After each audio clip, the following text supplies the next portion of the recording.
Bonjour à vous, bonjour à chacun, frères et sœurs, bienvenue dans la maison de l'Éternel par le biais de YouTube. Que Dieu vous fasse du bien en cet instant. Voilà, nous aimerons continuer ce thème que j'ai commencé, qui était dans une première partie, accepte ta préparation. Alors là, j'apporterai cette deuxième partie pendant ce message, pendant ce temps. On a vu dans un premier temps que Josué était le fils de Nun. Il nous demande d'être des gens de l'humilité. Nous avons vu par la suite que Josué était un homme de foi et un homme de courage par rapport à la vision d'aller être espion en Canaan et prendre des victoires et vraiment avoir un esprit de conquête. On a vu aussi par la suite que Josué demeurait continuellement dans la présence de Dieu. Et nous allons continuer aujourd'hui avec cette vision où Josué a été dans le désert, que Josué était un combattant. Il était un guerrier, un combattant. Et nous voyons pendant que Amalek va combattre Israël à Réphidim. Tu te souviens, Exode chapitre 17, versets 9 à 13, il nous est dit, alors Moïse dit à Josué, Moïse était le mentor de Josué, choisis-nous des hommes, sors et combat Amalek. Demain, je me tiendrai sur le sommet de la colline, la verge de Dieu dans ma main. Josué fit ce qu'il lui avait dit Moïse pour combattre Amalek. Et Moïse, Aaron et Hur montèrent au sommet de la colline. Lorsque Moïse élevait sa main, Israël était le plus fort. Et lorsqu'il baissait sa main, Amalek était le plus fort. Les mains de Moïse étaient fatiguées. Ils prirent une pierre et la placèrent. Sous lui, il s'assit dessus. Aaron et Hur soutenaient les mains, l'un d'un côté et l'autre de l'autre. Et ses mains restèrent fermes jusqu'au coucher du soleil. Josué vainquit Amalek et son peuple au tranchant de l'épée. Nous voyons donc que Josué, dans ce temps où il y a un combat qui est dans le désert, il est attaqué. Nous voyons que Josué est un homme de front, un homme courageux et un homme qui était là, qui était soumis à Moïse et à exécuter ce que les ordres qui lui étaient donnés. De la même manière, toi-même, sois soumis à ce que Dieu te donne. Quand Dieu te dit quelque chose, exécute la parole que Dieu te communique. Nous voyons que Josué était un homme qui avait une épée aussi dans la main et c'est du tranchant de l'épée qu'il a détruit Amalek. Amalek représente la puissance des ténèbres, la puissance du diable qui veut venir te détruire, ta famille, toi et tes descendants, tes enfants. Mais nous voyons qu'il faut sortir l'épée. Josué a sorti l'épée. Et dans le monde spirituel, les choses anciennes dans l'Ancien Testament représentent les choses spirituelles. Dans le Nouveau Testament, il représente le combat spirituel. Et ce combat que tu vis, le combat que tu vis peut se passer que par l'épée. Et dans le monde spirituel, l'épée, c'est l'épée de l'esprit.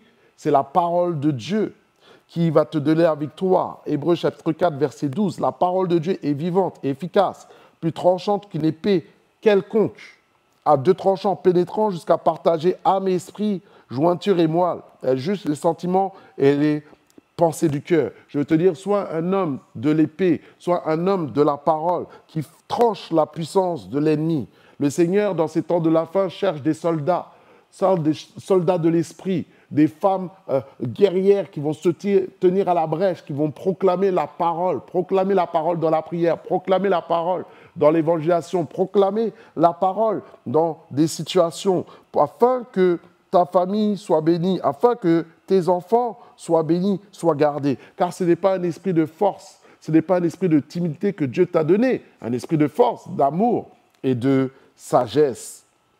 Alléluia. Et laisse-moi te dire, alors que j'étais dans le RER, du côté de Châtelet, que j'étais en train d'échanger sur ce message avec un ami, tout d'un coup, un homme a entendu, on a senti qu'il a tendu l'oreille. Et alors qu'il a tendu l'oreille, il a dit, amène mon frère, alors que les RER étaient bondés. Il a dit, moi je prends toutes les paroles que tu dis. Il a saisi les paroles, on voyait que la parole faisait effet en lui.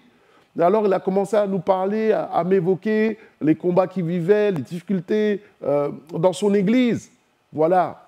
Et il m'a dit, je m'appelle Clovis. Alors, Clovis, que Dieu te bénisse et que Dieu te fasse du bien en cet instant. Et alors, j'ai pu lui donner la parole et dire, ah oui, mais moi je veux te suivre pour écouter ce que tu dis, c'est bon, ça me fait du bien à mon âme. Il avait besoin d'être encouragé, simplement. C'est pour te dire que cette parole lui a fait du bien. Alors je lui ai donné la pensée, je dirais, je te donne juste synthétiquement toute la pensée de ce message. Et puis il a écrit, alors que le métro, il était encore ouvert, il devait sortir, il est resté jusqu'au dernier moment. Et quand il est parti, il a dit, ah, que Dieu te bénisse, que Dieu te bénisse. Et il a évangélisé tous les RER. Que la gloire revienne à l'Éternel. Mais la parole fait du bien, qu'elle soit pour toi, qu'elle soit pour quelqu'un autour de toi.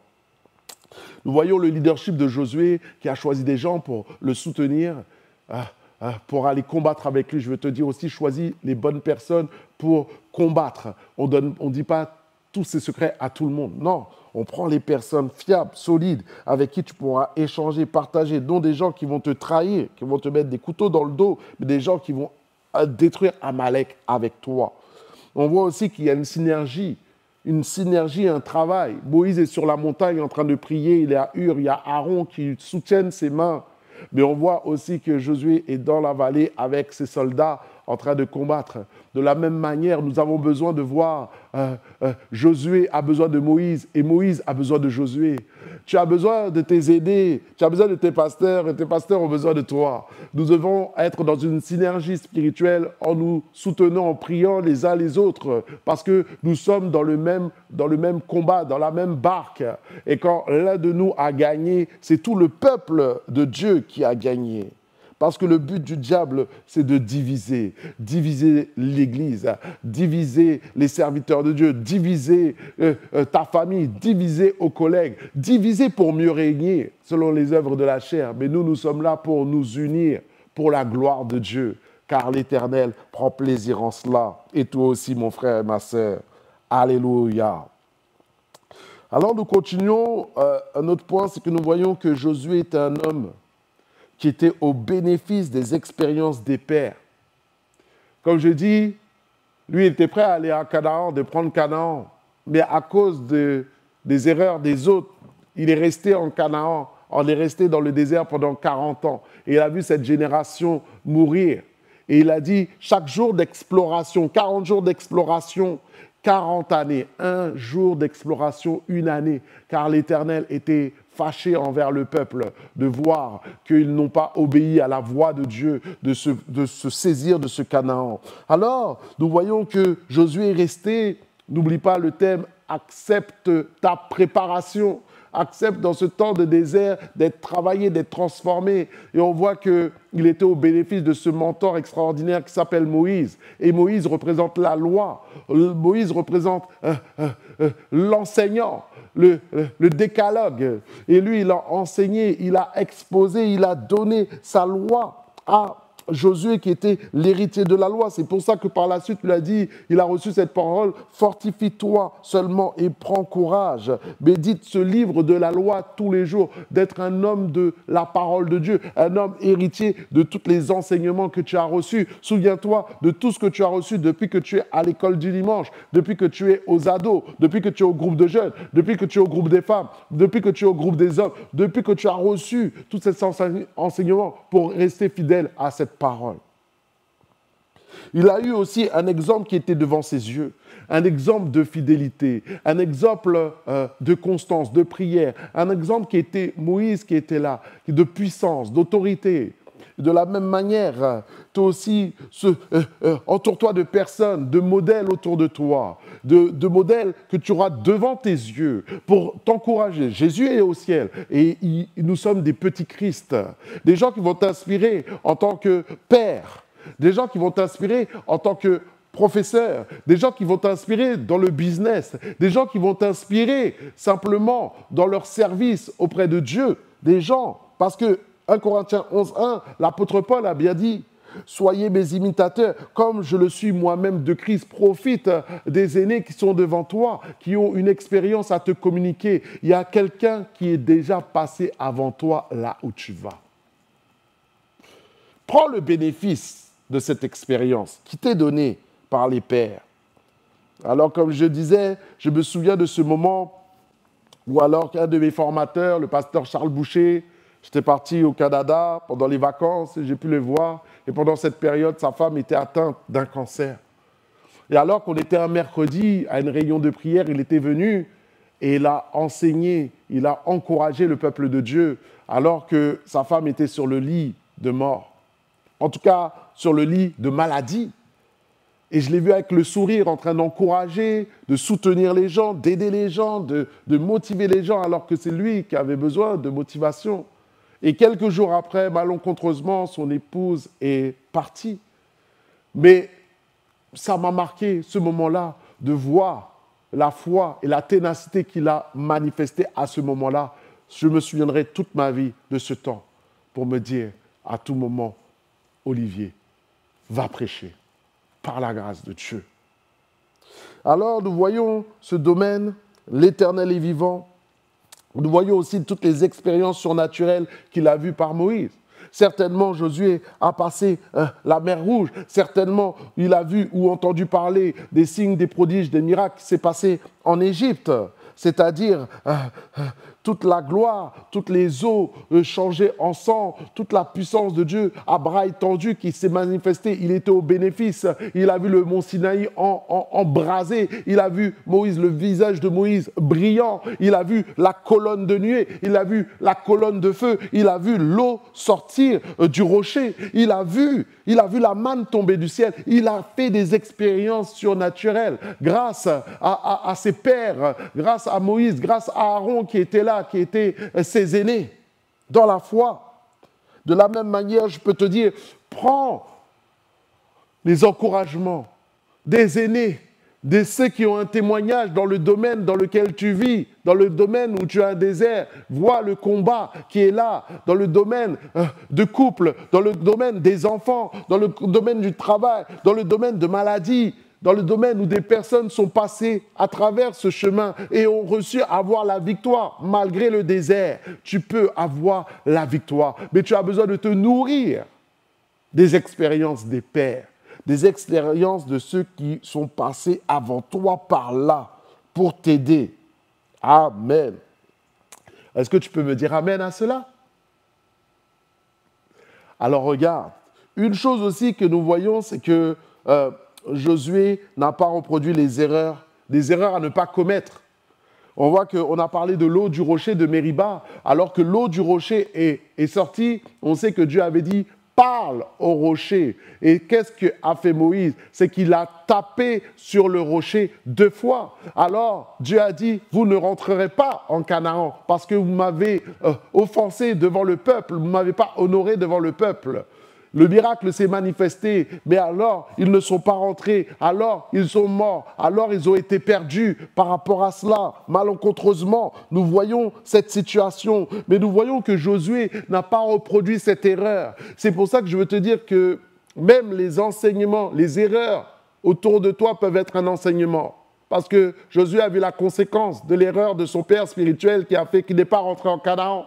De la même manière, quand tu vois des situations et des erreurs, des gens autour de toi, soit un enseignement pour ne pas reproduire cette erreur. Je prends cet exemple, par exemple, d'un père. D'un père aujourd'hui qui, quand il était enfant, a manqué d'un père. Un père qui a été absent, son père qui n'était pas présent, son père qui ne s'est pas occupé de lui. Et on voit cette douleur, on voit cette souffrance de ne pas avoir eu un modèle qui était là.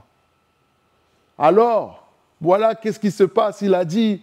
Quand il a eu des enfants, il s'est occupé de lui. Quand il a eu des enfants, il a pris soin de ses enfants. Il a été à l'écoute de ses enfants. Il a protégé ses enfants. Il a encouragé ses enfants. C'est ça. Il n'a pas reproduit l'erreur de son père. Mais il a pris cette erreur et il en a transformé en force. Transforme la force de tes pères. Transforme la force et la faiblesse de tes pères en force pour toi, pour avancer simplement par la grâce de Dieu. Oui, cela s'est passé en Nombre chapitre 20, versets 10 à 12. Regarde, Moïse et Aaron convoquèrent l'assemblée en face du rocher. Et Moïse leur dit, écoutez donc, rebelles, est-ce que ce rocher que nous vous ferons sortir de l'eau? Puis Moïse leva la main et frappa 2 fois le rocher avec sa verge. Et il sortit de l'eau en abondance. L'assemblée but et le bétail aussi. Alors l'Éternel dit à Moïse et Aaron, parce que vous n'avez pas cru en moi pour me sanctifier aux yeux des enfants d'Israël, vous ne ferez point entrer cette assemblée dans le pays que je lui donne. Cette erreur a fait qu'il a été recueilli par l'Éternel. Et Aaron a été recueilli aussi.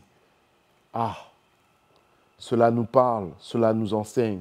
Que Dieu nous fasse grâce, que Dieu te fasse grâce, que Dieu fasse grâce à toi, à tes enfants, à ta famille, que Dieu nous fasse grâce de rester dans ce chemin qui est étroit. Ce chemin n'est pas toujours simple, mais ce chemin, c'est le bon chemin de cette attitude de vie avec Jésus. Même si je suis dans le désert, je continue à marcher avec Dieu et à vivre pour Dieu et à m'abandonner, à continuer à vivre pour le Seigneur.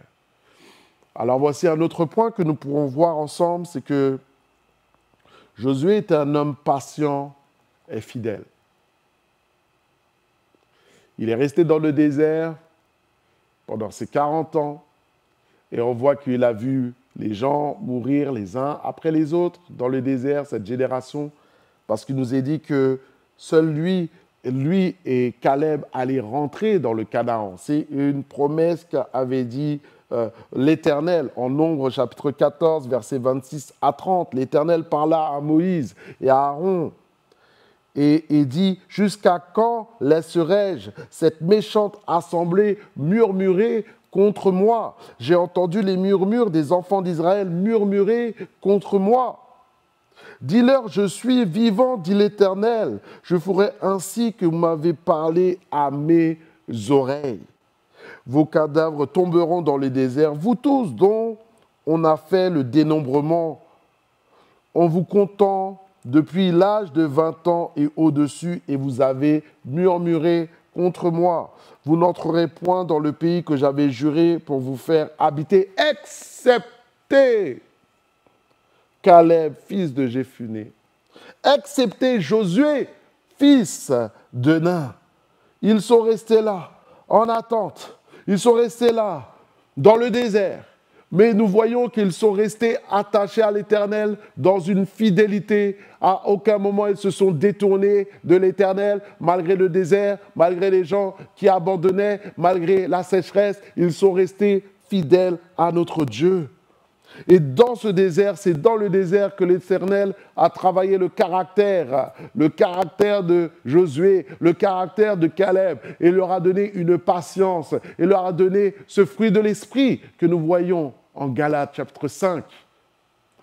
Verset 22. Ce fruit de l'esprit qui s'est développé, cette maturité spirituelle, parce que l'Éternel utilise les circonstances autour de toi pour te travailler. Il utilise les circonstances autour de toi pour te briser. C'est la mort à toi-même, c'est la mort à ta volonté, à tes désirs. Mais il utilise cela pour que tu sois totalement dépendant de Dieu, que toute la gloire revienne au Seigneur. Mais sache qu'il te prépare, sache qu'il sait ce qu'il fait, de te laisser, accepte ta préparation. Ce n'est pas facile, mais accepte cette situation de désert afin qu'il puisse travailler les profondeurs de ton âme. Souvent, tu sais, c'est dans les moments les plus difficiles qu'on grandit le plus. Ce n'est pas facile. Je ne te dis pas que c'est facile, les déserts sont compliqués. Mais c'est dans ces moments-là que Dieu est en train de nous creuser, nous forger, nous transformer, nous rétablir. Regarde, dans ton désert, sois fidèle à Dieu. Dans ton désert, sois patient à Dieu. Face à ta situation, reste fidèle et patient envers l'Éternel. Non, je ne mourrai pas, mais je raconterai les bontés de l'Éternel. Alléluia. Ça sera ton partage au nom de Jésus. Ça sera notre partage dans le nom de Jésus. Regarde le désert. Jésus est resté 40 jours dans le désert. Moïse est resté 40 ans dans les déserts. Regarde, David est resté une 15aine d'années dans un désert par rapport à la parole qu'il avait reçue du prophète Samuel pour devenir roi. Ou encore, nous avons vu que Joseph aussi est resté dans la prison, est resté une 12aine, 13 ans entre la parole, l'accomplissement de la parole, et il est passé par la case prison. Mais imagine Joseph en prison pendant 2 ans. Imagine pendant qu'il était en prison, comment il devait réfléchir, comment il est sorti avec une fraîcheur spirituelle. Il était obligé d'avoir ce cœur où je m'attends à toi, Seigneur. Ce que tu m'as révélé par songe, ce que tu m'as révélé par interprétation des songes, Seigneur, ce que tu as dit, tu vas le réaliser. Tu n'es pas un fils de l'homme pour mentir, ni un fils pour te repentir. Non, non, non, non, non, non. Tu es l'Éternel, tu es Dieu. Ce que tu dis, tu as la capacité de l'accomplir. Et c'est ce qu'il fait dans ta vie au nom de Jésus. Jean 12, 24 me dit, en vérité, je vous le dis, si le grain de blé qui est tombé en terre ne meurt, il reste seul. Mais s'il meurt, il porte beaucoup, beaucoup de fruits. Mon frère, tu vas porter beaucoup de fruits. Mais laisse-toi mourir dans la présence de Dieu, afin que la vie de Dieu grandisse en toi. Et on voit, alors qu'il est dans cette situation, on voit que Josué a continué de servir Moïse. Alors on dit serviteur de Dieu, serviteur de l'Éternel. Et certains disent, mais moi, j'ai ni Dieu ni maître. Mais quand tu sers à l'Église, tu sers aussi des hommes, tu sers des pasteurs, tu sers des responsables. Et à travers le service que tu es en train de donner, tu es en train de donner la gloire à Dieu. Et Dieu est en train de te changer, de te travailler et de te former. Alléluia. Serviteur de Dieu, le service de Dieu, c'est le service des hommes. Il a dit que celui qui veut être le plus grand soit le serviteur de tous. Ce n'est pas facile, mais c'est l'école de Dieu. Dieu t'appelle dans son école à sa formation. Et cela est toujours pour notre bien. Alors nous voyons que Dieu qu'il a servi les hommes de Dieu. Et nous voyons le dernier point à travers cela, qu'il était un homme rempli de l'esprit, qu'il était un homme rempli de la parole de Dieu. Nous voyons cela aussi, que c'était un homme où l'esprit de Dieu résidait, où l'esprit de Dieu demeurait, alors que l'esprit de Dieu était en lui, alors que Moïse allait partir, il reçoit l'injonction de l'Éternel de dire « Pose tes mains sur Josué ». Alors que tu poseras tes mains sur Josué, il sera rempli de l'esprit. L'esprit de sagesse va être communiqué par rapport à l'imposition des mains. C'est ce que nous voyons en Nombre 27, versets 15 à 18. Moïse parla à l'Éternel et dit que l'Éternel, le Dieu des esprits de toute chair, établisse sur l'assemblée un homme qui sorte devant eux, qui entre devant eux, et qui les fasse sortir, et qui les fasse entrer, afin que l'assemblée de l'Éternel ne soit pas comme des brebis qui n'ont point de berger.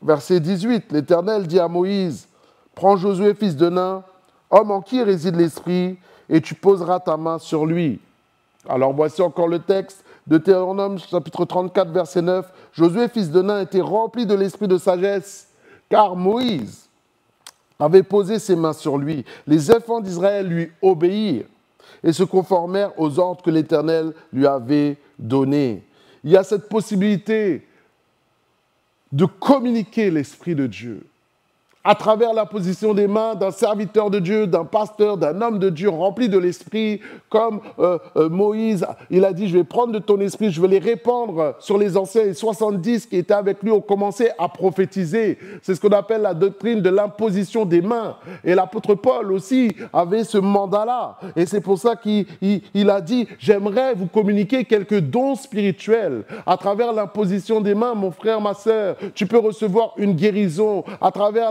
l'imposition, tu peux recevoir une restauration, tu peux recevoir une délivrance, tu peux recevoir une restauration, tu peux recevoir une force qui te soit communiquée par le Saint-Esprit, une sagesse surnaturelle, une prophétie qui t'est communiquée. C'est ce que nous donne l'enseignement aux Hébreux. En Hébreux chapitre 6, versets 1 à 2, il nous dit, c'est pourquoi, laissant les éléments de la parole de Christ, tendons à ce qui est parfait, sans poser de nouveaux fondements, du renoncement aux œuvres mortes, de la foi en Dieu, de la doctrine des baptêmes, de l'imposition des mains, de la résurrection des morts, du jugement éternel. On voit que cela sur les bases de la doctrine que l'enseignant des Hébreux nous dit. Et dans ces Hébreux, dans ce texte-là, il y a cette position de communiquer une bénédiction par l'imposition des mains, par la grâce de Dieu. Alors je me souviens de ce temps, nous disait-on là. en ciel ouvert dans une réunion de prière, et alors que nous prions pour une maman, nous prions pour elle, et tout d'un coup, son bras s'est mis à bouger, à se déplacer assez rapidement comme cela. Et alors, elle m'a dit, pasteur, j'ai un témoignage à la fin du culte, et alors qu'on n'a même pas prié pour ça, elle dit, mais Dieu m'a visité, m'a touché, j'ai senti l'Esprit venir sur mon bras, et alors que mon bras était bloqué, mon bras s'est débloqué, et c'est pour cela que pendant la prière, il s'est agité de cette manière-là. Oh! Alors nous avons rendu gloire à Dieu, une guérison s'est manifestée par la puissance du Saint-Esprit. L'Éternel est vivant, l'Éternel est le même hier, aujourd'hui et éternellement. Et alors nous sommes dans la joie, je veux te dire que ton Dieu est vivant, que le Dieu est encore le Dieu des miracles, que ton Dieu est encore le Dieu des prodiges, que ton Dieu est encore le Dieu de la restauration, il est le Dieu de la guérison, il est le Dieu de la délivrance. Il peut le faire encore, et nous le croyons, car c'est ce qu'il dit. Alors simplement, je finis ce temps de message, je veux te dire, mon frère, ma sœur, face à cette situation, face au désert, face à l'instabilité économique de ce pays, confie-toi en Dieu, espère en l'Éternel. Pourquoi t'as battu mon âme? Oh, espère, je le louerai encore, loue encore le Seigneur et simplement accepte ta préparation, accepte ce que l'Éternel est en train de faire au plus profond de toi. Alors laisse-moi prier simplement pour finir. Nous pouvons fermer les yeux. Seigneur notre Dieu, nous te remercions pour les exemples que tu nous as donnés à travers Josué, à travers Moïse, à travers Caleb, à travers Aaron. Je prie simplement que tu puisses bénir mon frère, tu puisses bénir ma sœur, que ta grâce repose sur sa vie et que tu puisses souffler ton Saint-Esprit, le renouveler et l'encourager à aller de l'avant, à persévérer, à s'attendre à toi et accepter cette préparation, cette transformation que tu es en train de faire au plus profond de son être par le Saint-Esprit. Nous te remercions, éternel Dieu, au nom de Jésus-Christ. Amen. Que Dieu te bénisse et que la grâce de Dieu demeure sur toi. Amen.